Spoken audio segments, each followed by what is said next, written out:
Often when we conduct a study, we find that we have some missing values for several of our variables.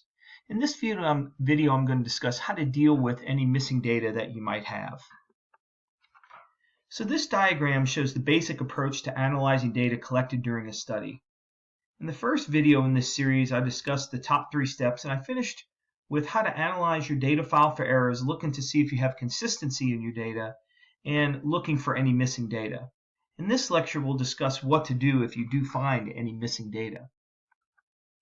Now, there's some important implications of missing data.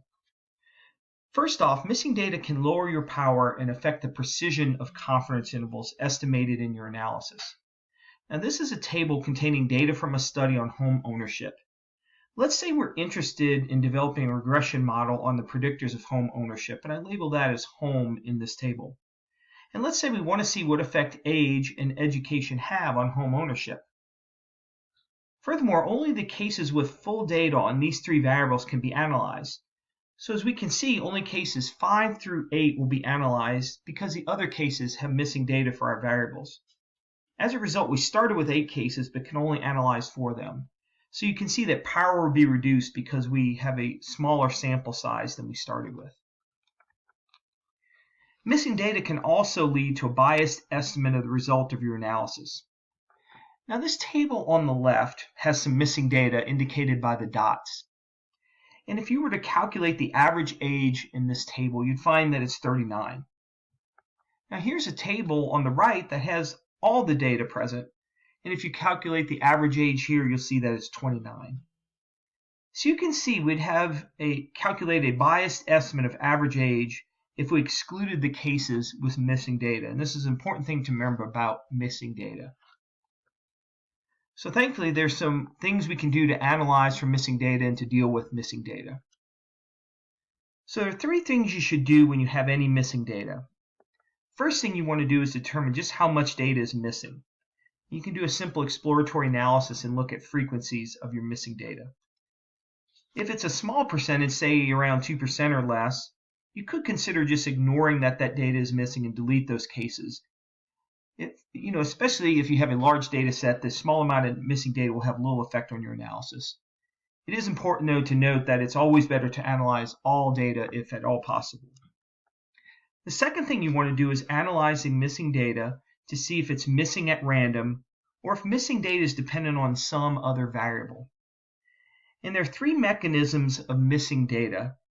And you'll actually want to just perform a statistical test called Little's Missing Completely at Random test to determine if the data is missing completely at random or not.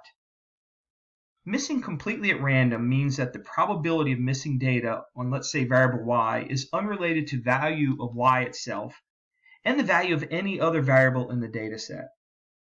If you find your data are not missing completely at random, in this case for the Little's Missing Completely at Random test, the p-value would be significant at 0.05 or less, then I'd think about discussing the implications of that with a statistician before performing any imputation methods, because it can be kind of difficult to deal with data that's not missing at random. Hopefully you'll find that your data is just missing at random, and that's one of the more common things to find. The third thing you want to do is analyze the pattern of missingness using the missing value patterns chart, and I'll show you an example of this on the next slide. And this is done to help you choose a method of imputation. So there are 2 patterns you can see. You can see a monotone pattern where data is missing systematically. And on the chart, you'll see that all the missing cells and non-missing cells are touching. And again, I'll show you this on the next slide. Or you could find an arbitrary pattern where data is missing at random. And on the chart, you'll see clumps or islands of missing and non-missing cells. So let's see what this looks like. So the chart on the left is an expanded view of a missing values pattern chart. And what you have along the side over here is different patterns of missing variables.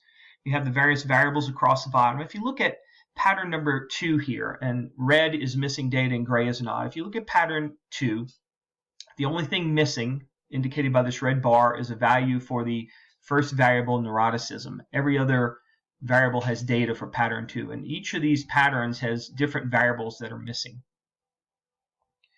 If values are missing in an arbitrary or random fashion, you'll see islands or clumps of red. You can see little islands of red surrounded by this gray ocean.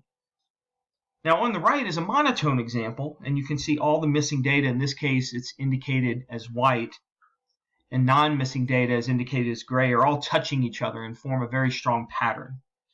So again, why is this important? Well, if your data has a monotonicity present, you should use one of the monotone methods of imputation. I'll discuss this a little bit later in a couple of slides.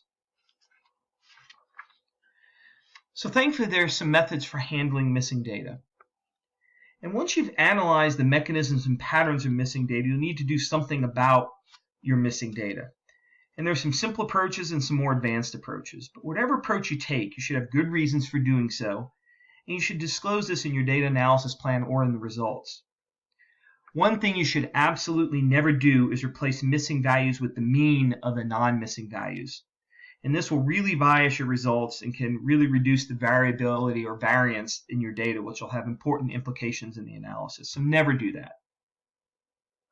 The best simple method to use is something called excluding cases pairwise. For some statistical packages, this could be set as the default. At other ones, you'll have to choose it. But in this method, it only excludes cases that are missing data required for that specific analysis. So in that example I gave you earlier of home ownership, if one case was missing age, it would exclude it for that. But for further analysis on some other aspect in that table, it won't exclude that particular case. So this is a nice method to use that will not significantly limit the total amount of data, assuming you don't have a lot of missing data. Now, in most statistical packages, like I mentioned, you'll have this option to tell the program how you want to handle missing values. In SPSS, which I use, you'll click on the options button for whatever statistical test you're performing, and there's a missing values section. You just click on exclude cases pairwise. Another potential option is to exclude cases listwise. Now, this method excludes cases that don't have full data on all variables, and this can be a problem because it can really reduce your sample size. But it is an unreasonable method if you're missing only a very small percentage of your total sample size, let's say like 2% or less. Finally, if too much data is missing to exclude, then you want to use something more advanced like imputation. And imputation replaces missing values with reasonable guess based on the distributions and relationships among variables in the data set.